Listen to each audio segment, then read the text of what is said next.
Hey, this is Jeremy, and today we're going to be talking about research and evidence-based guidelines. So to start off with, evidence-based practice is really where that's what we need to be striving for. And so what that means is what we are practicing is there's evidence to prove that it actually works.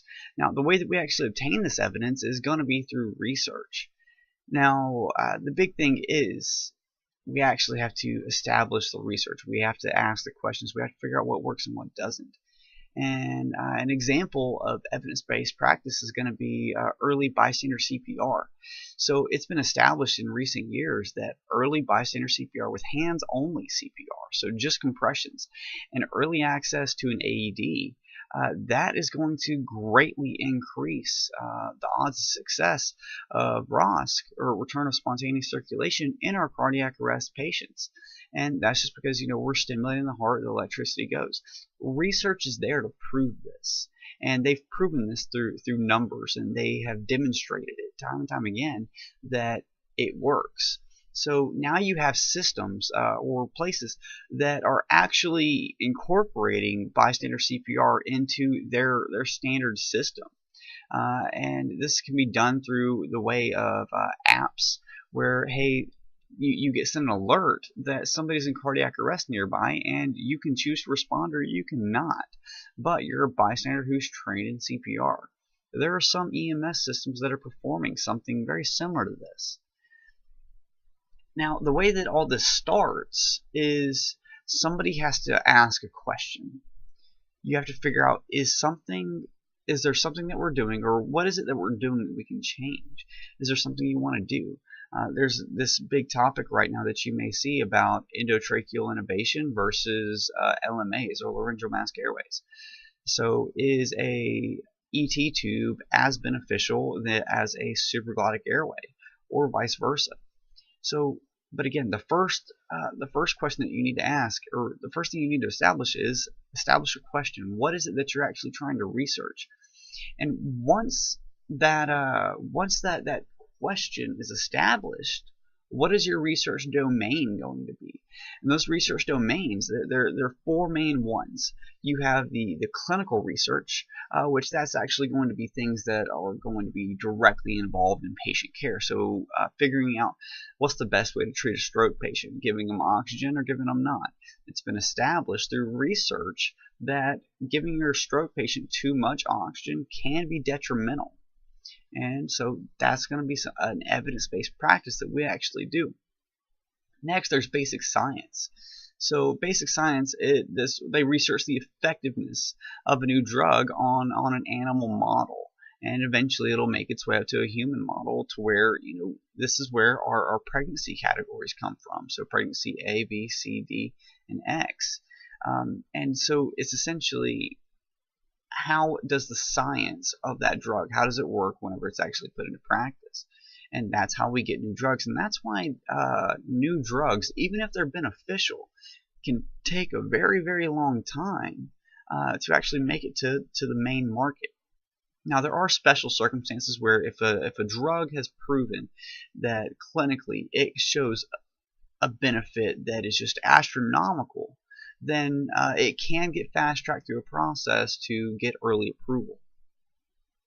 Now, you also have systems-based studies, and that's going to be focusing on the operations of a system and how it works, such as the sleep deprivation studies that are currently going on, which is why there are some places where they're going to start forcing, they are forcing mandatory breaks and things like that. So, and that's part of a systems-based study, because it's how we operate as a system. Now, next, there's education-based studies. Those are focusing on how the programs are taught, or the minimum competency standards that are taught in these programs. So it's not necessarily always about how they're taught, but it's also going to be based on what they're taught and what makes a program successful. That's what they're trying to establish whenever they do these studies. And anybody can be part of these studies. It doesn't necessarily have to be somebody with a doctorate or a PhD or a degree in general. If you have something that you think is a question that needs to be asked and answered and proven or disproven, then you can do the research yourself. You can start that process. And you can also get involved as a part of a research consortium. And a consortium, that's essentially an agency or a group of agencies that are working together on a particular topic to establish whether it's beneficial or not. Or maybe they're just trying to establish something in general. They have a common goal. That's what that consortium is all about. Now, before human trials can begin in anything, you have to have the approval of the Institutional Review Board. It's the IRB. The IRB, they're an institution that essentially makes sure that the research that's actually getting performed is ethical, it's moral, it's legal. It opens you up to lots of funding and grants and things like that, and they hold you accountable for your actions, and make sure that your study is held to the highest standards that's possible. So you can also obtain research sponsors, and this is where we're really going to get our funding for this research from. So if you think that if you think that pre-hospital or bystander CPR is going to be beneficial, well, people have to be trained. Bystanders have to be trained, so you have to make sure that you have the adequate funding to pay somebody to go out and train all the bystanders, or to pay for the equipment that's needed. Money has to be there for these research topics to take place. Especially if that involves material and a lot of moving parts, a lot of people. Now, you have different types of research as well. So you have qualitative and quantitative research. Those are the two big ones. Qualitative research, that focuses on the questions itself. That focuses on the context of that question and the surrounding events. And it's about the quality of the research, the quality of the data that they actually get. And it builds a complete picture. Now you have quantitative data. Quantitative is about the quantity of the data. They want as many numbers as possible, because the more numbers you have, the more things that you have that you can compare your research topic to, the better the data is going to be. So it would be better for you to study 10,000 people than it would be to study 10 people. And because you have more data to pull from, you have more population groups to pull from, and you can cross-reference your patients or your population of your data that you're pulling from off of a much broader subject or common ground. And that's where we're going to be able to establish our parameters, and that's whenever we're establishing who would be a good candidate for this study. So if you're researching stroke patients, do you want to be, whether oxygen is beneficial to them or not, do you want to be researching people who have had strokes before, who's having a second stroke, or do you want to have them as an exclusion? And you can also include them to say, okay, well, did they have any further decline due to the high levels of oxygen that were given? And that's all part of that quantitative data. You're getting as much numbers as possible, as much data as feasibly possible. That way you have the best chance of proving or disproving your topic. Now there's a couple different research methods. There's systemic sampling, which that's typically going to be computer generated. So this may say that this patient's getting oxygen, this patient's getting room air. You hit a number and it gives you what it is that you're supposed to do. Now you can also do alternative time sampling, and so essentially every other patient is getting oxygen versus no oxygen, and then the next patient gets oxygen, and so you're alternating between what it is, and there's other little variables. It's just the timing of it. And there's also convenience sampling. So if you don't necessarily have a high population, for a certain subject, such as chest tubes, for example, or needle decompression, if those are skills that may not necessarily be performed very frequently, so every time it is performed, you're jumping at the opportunity based off convenience sake to be able to study how that patient reacted to it, and that's important.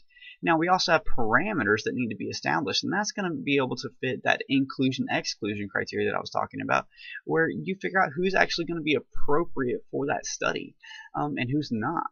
Now you can also do blinding and unblinding studies. or blinded and unblinded studies. And so blinded studies, the researchers don't have all the information. They may not necessarily know what drug it is that they're giving, because they have medication that's clear, and it's in clear unmarked vials or unmarked bags, such as lactated ringers versus normal saline. And what they're doing is they're just giving this medication in hopes that it works, and they document what happens. And somewhere, somebody on the back end, they're doing that research. They're looking at the data. They're looking at the patient presentation, how that drug reacted to them, or how the placebo reacted to them. And that's the big thing. And whenever you have you establish a control group, those control groups, everything's going to be staying the same essentially, and they could be given placebos or medications that don't work, or things that they think may work but may not. Now you also have ethical considerations that you have to take into account. The IRB, again, that International Review Board, that's going to make sure that you're maintaining your ethics about you and the morals, and making sure your study's ethical. Because if you're studying a drug that is being sponsored by the company that produces that drug, you're more likely going to be swayed, and you may have a bias. So we want to minimize all potential biases and just put out the facts, just put out the real information that's actually pertinent and relevant about whatever question it was that we asked to begin with. And throughout all this process, let's say we've studied 10,000 people or 1,000 people. We've studied a population group, and we've compiled our data, and we've figured out exactly what it is. Well, now that research goes to peer review, and peer review is where they take subject matter experts on whatever topic it is that you're studying, and they give it to them. And before that study is actually published, whether it be in a medical journal or whichever, those peer reviews, they can correct things, they can critique, they can provide content and do a review of the study that you did. Now that is really important, because this is how we establish our professionalism. This is how we hold each other accountable for our actions and for the things that we're researching and that we're studying. And the American Heart Association, they do this, which is why we actually have updated CPR algorithms every couple of years. ACLS and CPR, it's not the same that it was 20 years ago. It's not the same way that it was 5 years ago, because they're constantly doing research, and based off this research, they're doing these studies, and they're figuring out things that work and things that don't work, and they're giving that information to us as providers to take with it and do what with it we will. And the only thing is that they are putting that information out there for you to make the decision. Are you going to follow it, or are you going to not? And are you going to be part of the group that is going to that evidence-based practice or evidence-based guidelines? And that's really important. And every research topic that's going through the International Review Board, or anything like that, is they have a scoring system. And that scoring system says, hey, there is strong data to support this subject, or there is strong data to not support this subject, to go the opposite way, or we don't feel either way about it.